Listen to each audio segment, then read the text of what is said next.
this story this afternoon and said she'd be maybe the only one that, she still will probably be the only one that remembers it. But I'll tell you,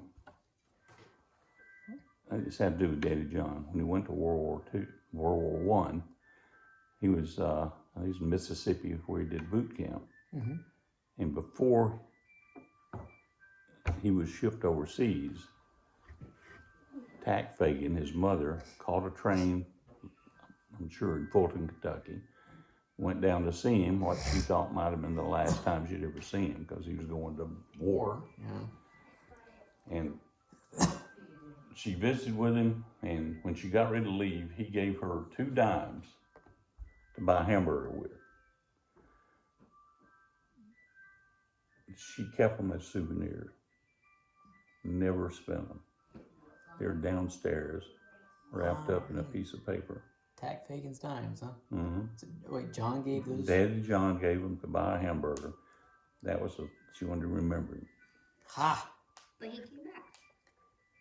Yep. I guess you could have spent them at that point. I guess you could have. Probably needed to at some point in time. But she didn't. She kept them. And they're wrapped up, and I think I've got a note with them. I'm pretty sure I do. But in case you find 2 dimes, it's going to be prior to 1918. Dates on them. Goodness gracious.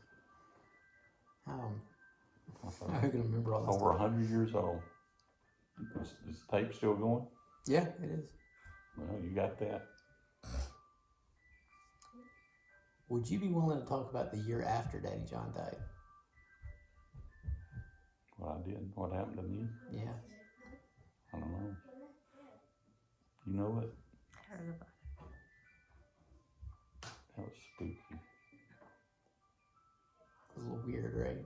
It was weird. Trey would probably tell you some of that stuff. He had in med school they call them pink puffers. Pink puffers are people with emphysema. And what they do in order to get more, their lungs are about shot. In order to force more oxygen into their lung, they'll breathe. And you've probably seen old people. Old people these days that do that have oxygen tanks. True. But by doing that, it forces the air and it forces more oxygen into the lungs, in the lung tissue. And so he was a pink puffer. I mean, he would do that, but he also had this.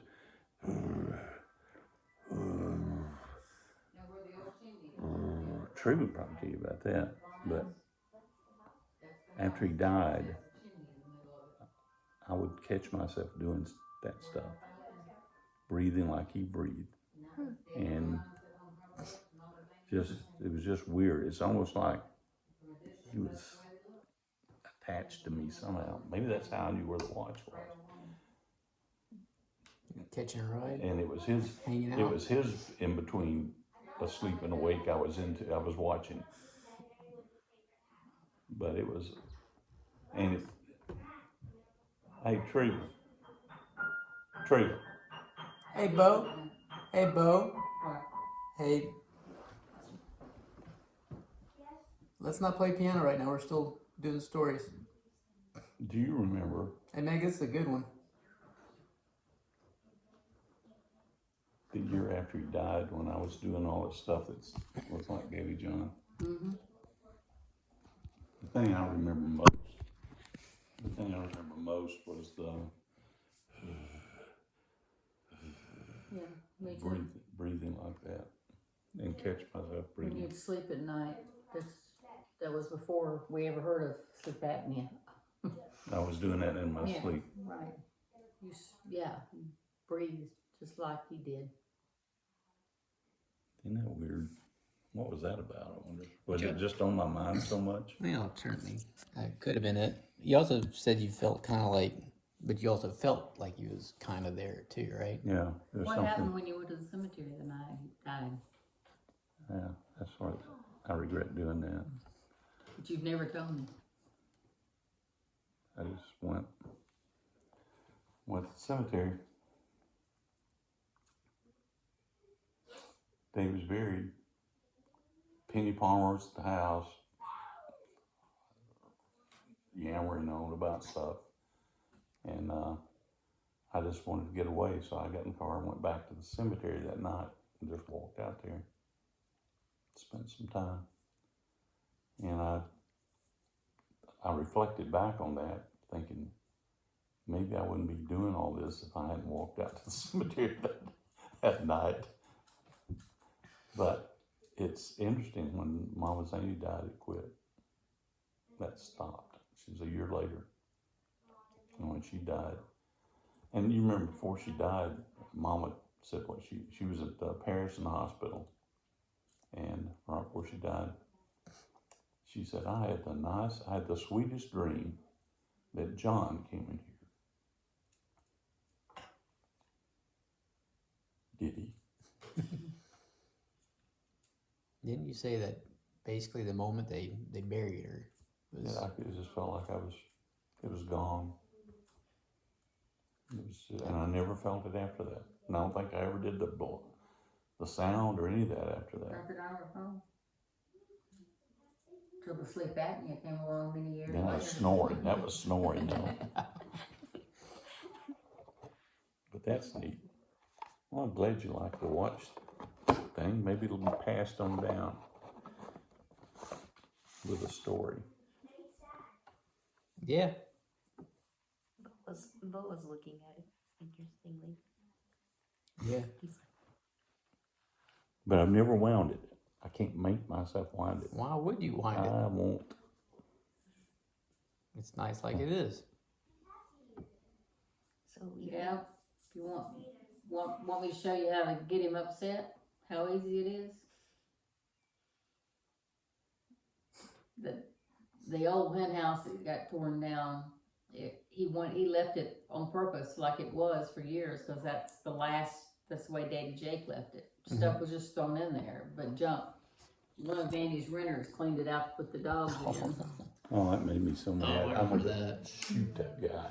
And see, all I gotta do is mention it, and he's ready to get a gun Oh, and bro. shoot the guy. It does. That made me so mad. What idiot. Is that the one that stole the mailbox too? Or just carried it off? Or is that Greg? That might have been Greg. Maybe it's about, I don't know, it wasn't Greg. I don't know. I had WC Berryman written on the mailbox, I remember. Oh, I don't remember who got that. It was one of the renters. But, yeah, that guy, I don't know why he did that. I had that one building out there that's next to the hen house. I'd taken, everything that was in that building was right where Daddy had put it. Mhm. Everything was in there. It was like, I've always had this thing about, even in archaeology, we dig those burials from 500 years ago. And when there was a piece of pottery that had been placed in a grave next to this skeleton now from 500 years ago, it always hit me as a funny feeling. The last hands that placed that in there, it's like I'm a continuation of that. My hands now, they pick it up. And that's sort of how I felt about stuff Daddy left behind, where he put it and all the stuff. And that idiot got in there. I had it locked. I had a chain on it. And he cut a hole in the back of it, came in, opened the door, threw all that. I bet he sold some of that. There was a stack that thick of feed sacks with the old stuff on them. Those things have been worth a lot of money today, but they were gone. Milk cans. I had the horse, the gear with the brass. I found one of them. The other, I don't know what happened to it, but he threw a lot of it in the hen house floor, just piles of where he took out. There's an old chest in there that Daddy had tools and different things in. He just dumped stuff in there. Now who? Oh, I was so mad, and it still makes me mad. It's If something. you ever want to know how to get him upset, I can tell you different ways. That's one. That's one. I kind of I wanted to, a lot of things I wanted to do, but Mama at that time was just counting pennies, and she wanted to have a renter, and I couldn't run him off. I couldn't do anything, that would, anyway, I've always regretted not running him off.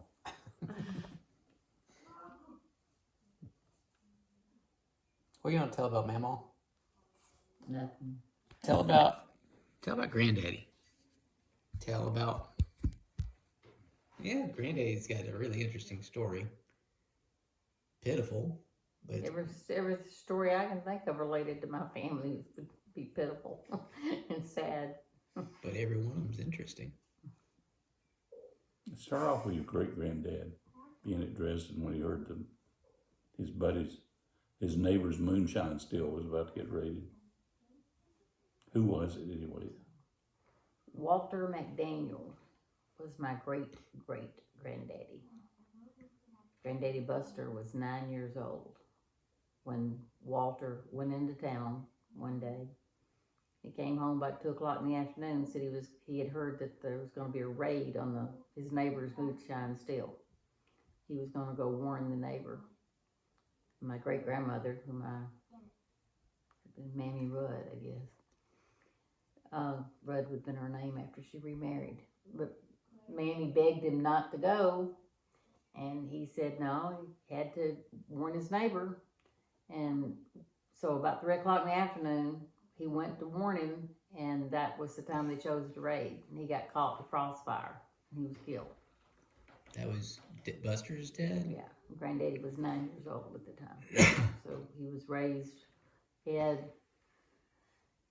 Jabbo, that was, whereas your Uncle Jabbo on your daddy's side, that's his nickname. His real name was George Granison Behrman, but they called him Jabbo. Well, Jabbo was the name of Granddaddy Buster's brother. Is his given name? Jabbo McDaniel. Oh, I didn't know that was anyone else's name. No. And then Granddaddy Buster's real name was JC, but they called him Buster. I didn't know that either. And Levi's daddy, Otis. Levi was the other brother's name, and Otis was his son. Otis and his kids lived in Nashville. We used to visit them when I was a kid. They would always come up once or twice a year to Whitley County. Mama's only time to ever get away from Dresden growing up would be in the summer. She'd get to come spend a week with her first cousin, Otis, in Nashville. I've heard her talk about when she visited here. One time they took her to visit the Capitol, and the governor, I don't know, the governor probably had been Browning, but anyway, the governor of Tennessee was out on the courthouse milking a cow for some sort of promotion. And she said she remembers he didn't know how to milk a cow. She said she would have been maybe 10, 11 years old, so Meg's age. She could remember begging, please let me go show him how to milk the cow. She wanted to go show him because she certainly knew how she'd milk cows since she was probably 4 years old. But they wouldn't let her. But she, when she told me the story, she still said, I really wanted to go show him how because he didn't know he couldn't get any milk come out. And I wanted to show him how. It's kind of the point, right? To identify with the little Right. guy. And he couldn't do it. He couldn't do it. That's right. But it also shows that was part of her nature. She wanted, if she could do something, she wanted to show somebody how. She was outgoing, but her personality was buried by the Griffith family, and she had to be shaped by their personalities, and did so because she wanted to and believed that that's what she's supposed to do. But that wasn't. She was an extrovert to the extreme. Really? Oh yeah. I never thought of it that way. Whereas Daddy wasn't. I definitely agree with that statement. Although Granddaddy was always seemed extroverted to the people that he worked with. Mm-hmm. Yeah. Because I was at school with someone that used to work with him at MTD, and he was like, yeah, your granddad's great. He's just always so happy and chipper, and he wasn't that happy and chipper too He was much. happy at work. That's the only place he was ever happy. Was at work. Huh. That was true to the day he died. He'd given anything if he could have just gone back to work. I don't want to be like that.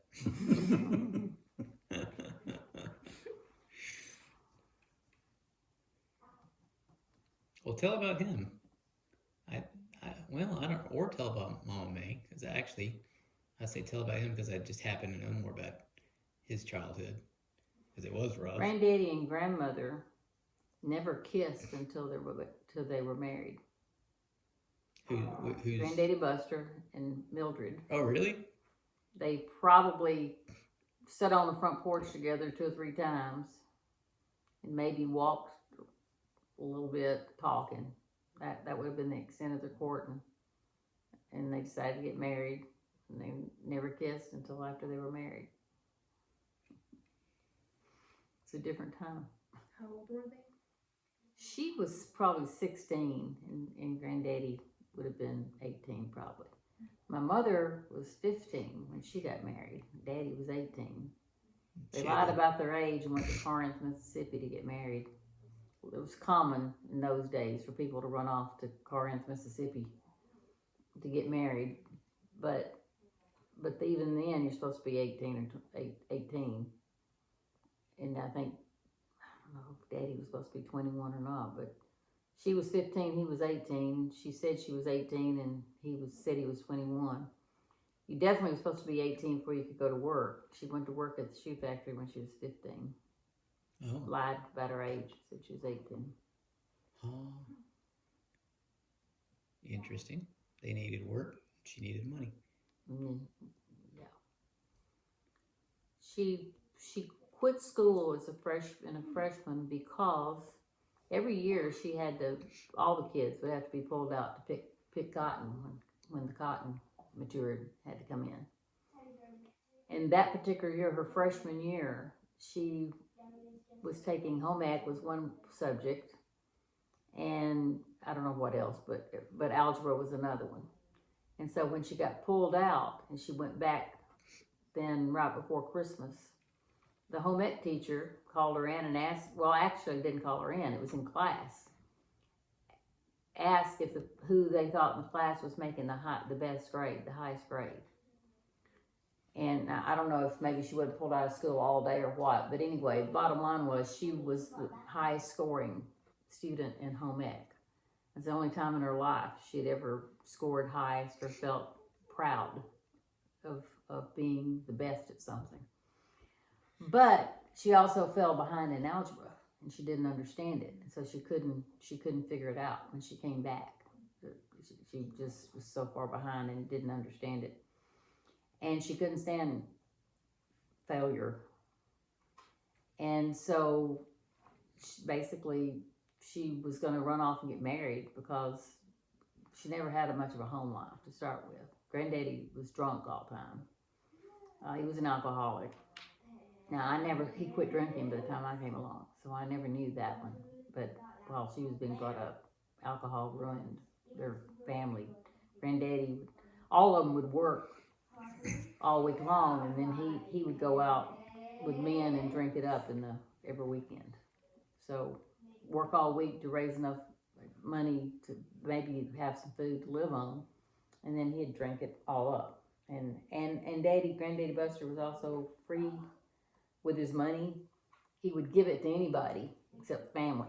I mean, so he had some of Grandmama's brothers took advantage of it, and there are several stories about him working all year and essentially giving the money away at the end of the year because they needed it for some reason, whatever. So he was really free-hearted with his money, but the family needed it.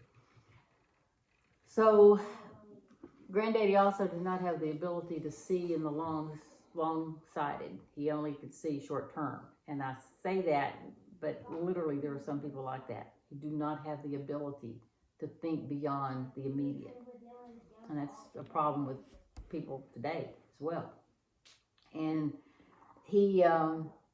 Grandmama went to him and told him that she didn't think that my mother, Yulma, would get married if he would just make a promise that she wouldn't have to miss school anymore. He wouldn't pull her out for crops. He went to Mother and asked her, is it true that you wouldn't get married if I would promise? And Mother said, she looked at him and said, would you promise? Because she knew if he promised, he'd keep his word. That was one thing. if he said he'd do something, a man lived by his word and was good, always good on his word. She knew that he would. And he shook his head and said, hon, I just don't know how to get the crops out without you. And refused to make that promise.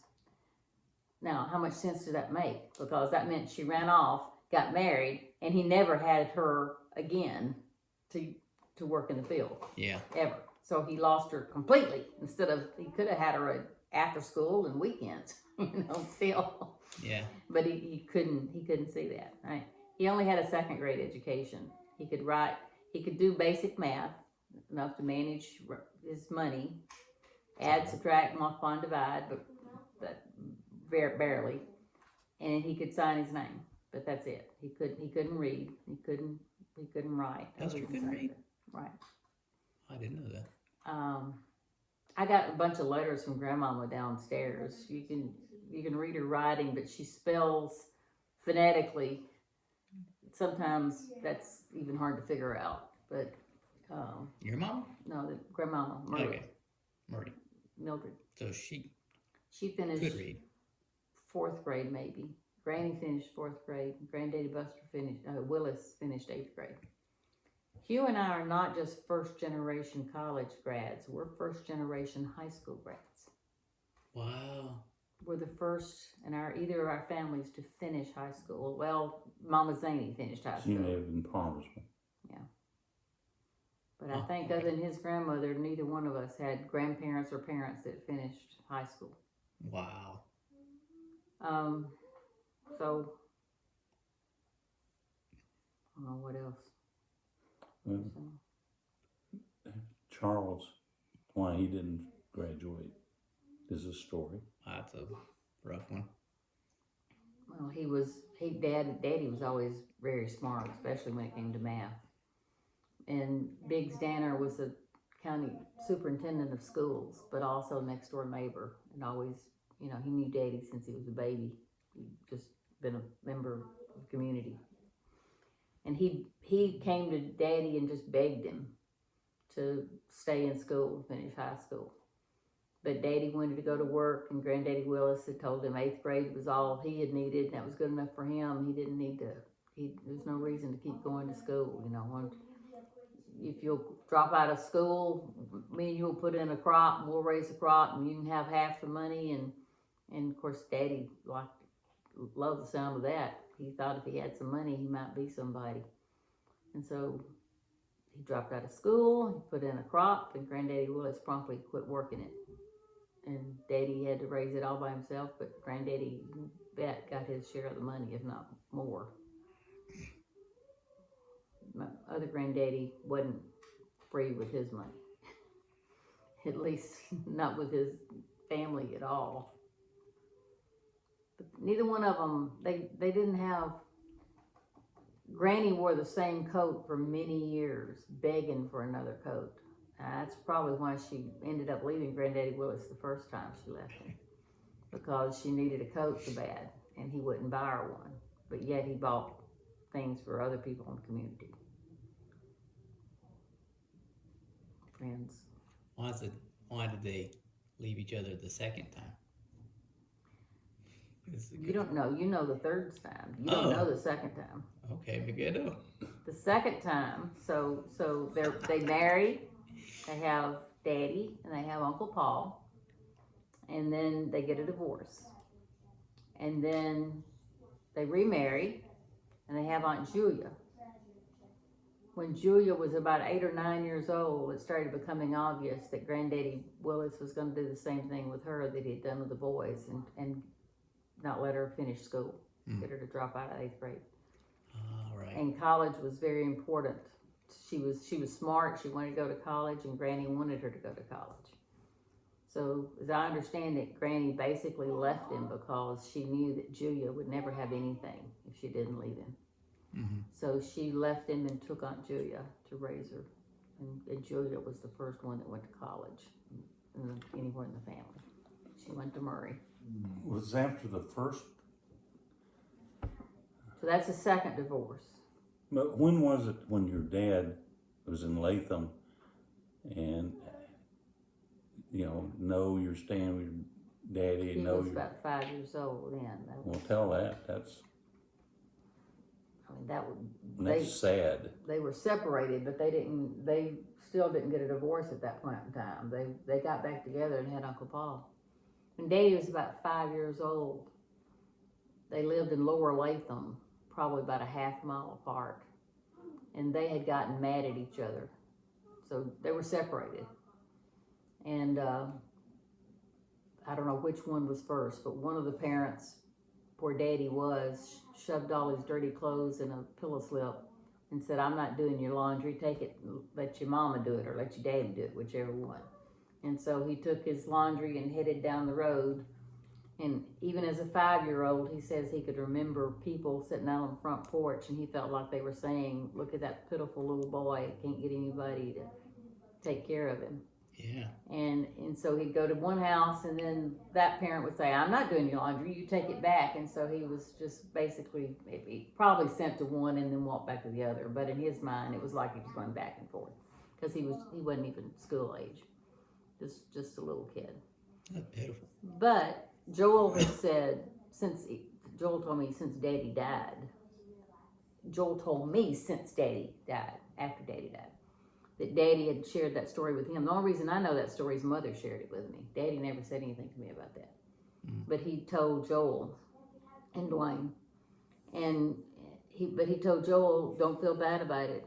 It's things like that help make me strong. It just made me stronger. It helped make him who he was. All of our experiences make us who we are. Good, bad, and ugly. They contribute to making you who you are. As long as you take them the right way, I guess. Okay, you got to tell about the third divorce. Okay, so after that second divorce, when Julia goes off to college, and by that time, Julia was 8, 9 years older than me, probably. So when I remember when Granny started dating Bud. I was probably 8 or 9 years old. She married Bud Allen, and Granddaddy married Macon. We called her Ner, Macon Holly. She was from Mississippi and a school teacher. So I grew up with 2 sets of grandparents on that set of the family. Ner was a great grandmother. Oh, not a great. She was a wonderful grandmother. And then Granny married Bud, and Bud was a wonderful granddaddy. So I had 2 sets there. But as years went on, Granny had lots of operations, lots of things wrong. Their life became very difficult. They drifted apart. So she ended up divorcing Bud. And ultimately, she got back with Granddaddy. And Mother told me she thought Granny probably really loved Granddaddy. She couldn't get away from that. No matter what, she still loved him. She just couldn't, nobody could live with him. So she remarried Granddaddy. And Daddy had been 18 years old the second time they got a divorce. And Daddy testified against her at that first. He always regretted it because he had been lied to by his daddy, and he didn't realize it. Mm-hmm. So when she remarried the third time, they lived together probably 3 months. And the straw that broke the camel's back was when Granddaddy Willis went to the refrigerator. He liked Cokes and she liked Pepsis, and he said, there's no sense having both of them in the refrigerator. You need to stop buying these Pepsis. So she left, and she said at least she got her name back, because her tombstone has Griffith on it, so it has the same as her kids. Because that was part of what she wanted, was to die with her name back the same as Her her kids. kids. What was her name? What was her maiden name? Balls. Oh, okay. That's how we're related. And then That's how you're related to the Donahos. Yeah, okay. Bud Allen was the guy that she had married. And then when she came back to Granddaddy. So that was the third time. And then that time, Daddy supported her and was against his daddy.